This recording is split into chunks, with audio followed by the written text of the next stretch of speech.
2025 में हर महीने salary account में पैसा आया और चला गया और तुम्हें पता भी नहीं चला कि कहाँ गया।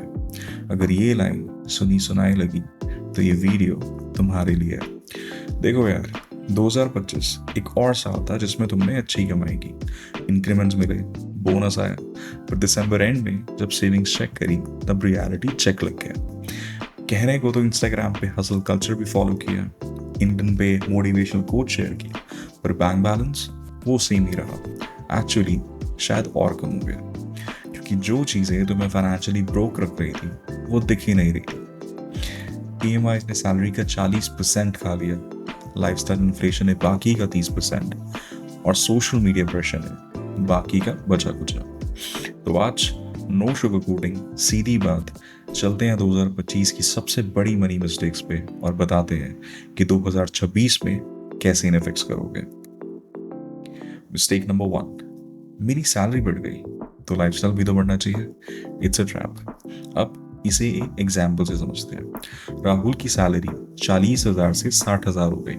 फर्स्ट डे से उसका माइंड बोला तो आईफोन लेना पड़ेगा और वीकेंड में पार्टीज भी तो बनती है। 3 months में सेम रोग फीलिंग, बस सिर्फ EMI ज़्यादा हो गई। इसे कहते हैं लाइफस्टाइल इन्फ्लेशन। जितना इनकम बढ़ती है उतना ही स्पेंडिंग भी बढ़ जाती है। कभी खुद से पूछा कि जब 40,000 में सर्वाइव कर सकते थे तो 60,000 में से 20,000 सेव क्यों नहीं कर रहे? ये साइलेंट किलर है। तुम्हें फील होता है कि प्रोग्रेस हो रही है, बट एक्चुअली तुम सेम प्लेस पे हो, बस ब्रांडेड केज में। मिस्टेक नंबर 2, मैं तो अभी यंग हूँ, इन्वेस्ट बाद में करूँगा। अरे 25 साल का तो हूँ, इन्वेस्ट करने की क्या ही जल्दी है, लेट मी एंजॉय, 30 के बाद स्टार्ट करूँगा। दोस्त, ये वाला माइंडसेट तुम्हें 10 साल पीछे डाल देगा। एक एग्जाम्पल से समझते हैं। प्रिया ने 25 साल की एज से सिर्फ 5,000 की मंथली SIP स्टार्ट करी, 30 साल तक करी। और वहीं दूसरी जगह अर्जुन ने 35 साल की एज से 10,000 की मंथली SIP स्टार्ट करी और उसने 20 साल तक करी। अब तुम ही मुझे बताओ कि who has more money at the age of 55? Priya. Exactly double. क्योंकि कंपाउंड इंटरेस्ट मैजिक नहीं है, ये मैथमेटिक्स है, और मैथ्स में टाइम ही सब कुछ है। मिस्टेक नंबर 3, सेल है, 50% ऑफ तो लेना तो बनता है। X sale, Y sale, Z sale. Bro यार, नाइकी के शूज जो 6,000 के हैं वो सिर्फ 3,000 के मिल रहे हैं। अगर नहीं लिया तो लॉस हो जाएगा। भाई, कुछ नहीं लिया होता तो पैसे सेव हो गए होते, अब कुछ ले लिया है तो 3,000 खर्च हो गए। सेविंग्स का मतलब ये नहीं है कि कम पैसे में चीज खरीद ली। सेविंग्स का मतलब है पैसे सेव हो गए। इसे कहते हैं emotional spending. Sale creates urgency, FOMO, fear of missing out, और तुम चीजों को नीड समझ के ले लेते हो जो असल में वांट है। मिस्टेक नंबर 4, क्रेडिट कार्ड को फ्री मनी समझना। एक कहानी सुनाता हूँ। अंकिता के पास एक कैशबैक क्रेडिट कार्ड था। हर स्वाइप पे 2% का कैशबैक। कितना फायदा दिख रहा है ना? अभी समझते हैं। पर नोटिस नहीं किया कि स्वाइप्स बढ़ गए। 15,000 का बिल बन गया, मिनिमम पे किया, इंटरेस्ट लगा, अगले महीने देना पड़ा 18,000 रुपये। कैशबैक कितना मिला? मात्र 300 रुपये। और इंटरेस्ट कितना देना पड़ा? 2,500 रुपये। वाह, क्या डील है! Credit card is a tool, it's not a life support. अगर तुम्हें लगता है कि बिल बाद में दे देंगे तो तुम ऑलरेडी ट्रैप में हो। बैंक्स बेवकूफ नहीं है, वो कैलकुलेशन कर चुके हैं। Mistake number 5, emergency fund. मेरे साथ कुछ नहीं होगा। 2025 में विक्रम की जॉब चली गई, नोटिस पीरियड में सैलरी भी नहीं मिली, पेरेंट्स से पैसे मांगने पड़े, यहाँ तक कि दोस्तों से लोन भी लेना पड़ गया। सेल्फ रिस्पेक्ट, वो तो एब्सोल्युटली घायल हो गई। तुम्हें नहीं लगता कि तुम्हारे साथ इमरजेंसी आ सकती है? Medical bill, job loss, family crisis या फिर कार का एक्सीडेंट, पर लाइफ को तुम्हारी लगता है से कोई फर्क नहीं पड़ता। इमरजेंसी फंड लग्जरी नहीं है, ये नेसेसिटी है। अगर ये नहीं है तो तुम फाइनेंशियली एक इमरजेंसी से दूर हो, बस। मिस्टेक नंबर 6, मेरे दोस्तों ने NFT, क्रिप्टो, स्टॉक में पैसा लगाया। मैं भी लगाऊंगा।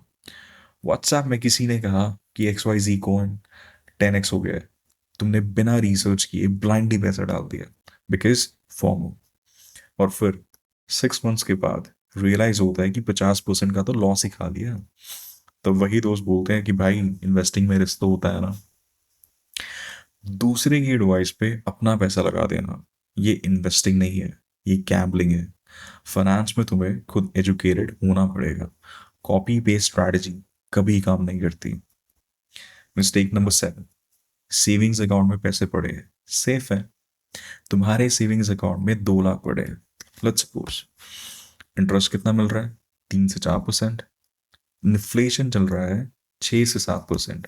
तो टेक्निकली तुम्हारा पैसा हर साल 3 से 4% के लॉस पे है। मतलब सेफ फील हो रहा है पर एक्चुअली वैल्यू कम हो रही है। इसे कहते हैं इन्फ्लेशन टैक्स, जो साइलेंटली तुम्हारा वेल्थ खा रहा है।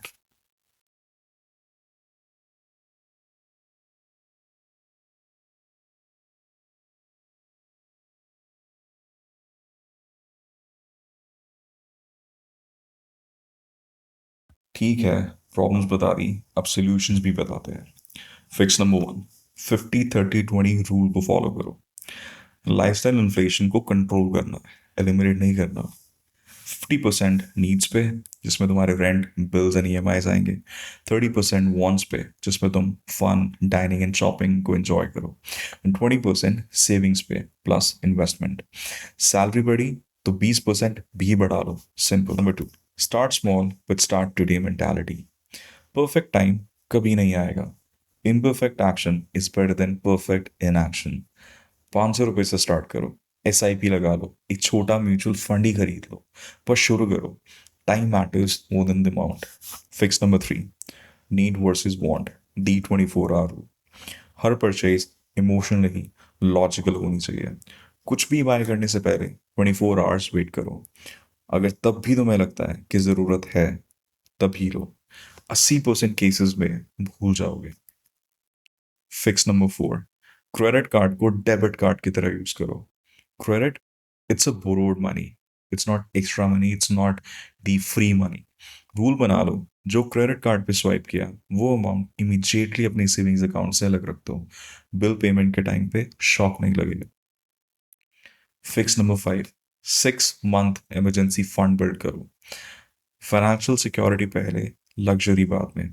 अपने मंथली एक्सपेंसेस का 6x अमाउंट कैलकुलेट करो और हर महीने थोड़ा थोड़ा सेव करके ये फंड बनाओ। सेपरेट अकाउंट में रखो, टच मत करो।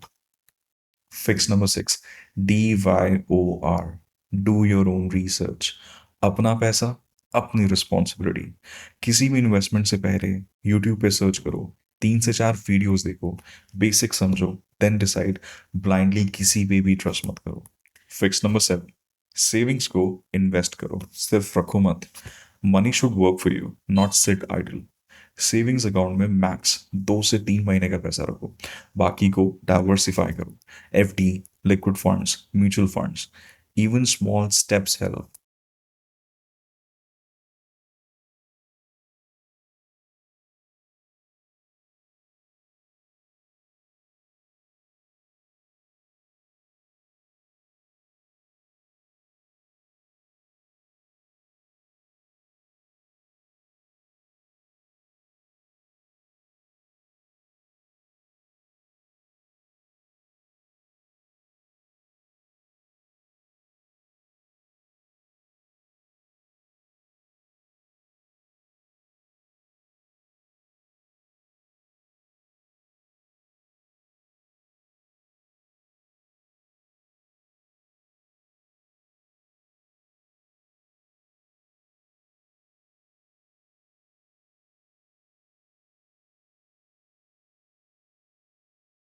सुनो, रियल बात है, 2025 चला गया, वो वापस नहीं आएगा। वो मंथ्स वापस नहीं आएंगे, वो सैलरी साइकिल्स वापस नहीं आएंगी। पर 2026, ये तुम्हारे हाथ में है। अगर तुम अब भी नहीं बदले, अगर तुम अब भी ये मिस्टेक्स रिपीट करते रहे, तो दिसंबर 2026 में तुम वही रहोगे जहां पे तुम आज हो। Same broke feeling, same regrets, same next year से स्टार्ट करूंगा एक्सक्यूजेस। बट अगर तुमने आज एक डिसीजन लिया, और तुम आज एक छोटी सी एक्शन ले लो तो दिसंबर 2026 में तुम पीछे मुड़ के देखोगे और प्राउड फील करोगे, मैंने एक्चुअली कुछ किया, मैंने अपनी फाइनेंशियल लाइफ चेंज कर दी। चॉइस तुम्हारे हाथ में। अगर ये वीडियो तुम्हें रियलिटी चेक लगा तो लाइक कर दो ताकि और लोगों तक पहुंचे, और सब्सक्राइब कर दो अगर ऐसे ऑनेस्ट प्रैक्टिकल फाइनेंस कंटेंट चाहिए। और कमेंट में बताओ कि 2025 की तुम्हारी सबसे बड़ी मनी मिस्टेक्स क्या थी, शायद हम सबको कुछ सीखने को मिले। पैसा सिर्फ कमाने से नहीं बनता, पैसा समझने से, कंट्रोल करने से और कंसिस्टेंट रहने से बनता है। 2026 तुम्हारा साल हो सकता है, बस तुम्हें डिसाइड करना है। मिलते हैं नेक्स्ट वीडियो में, तब तक थोड़ा इन्वेस्ट करो, बहुत सेव हो जाएगा।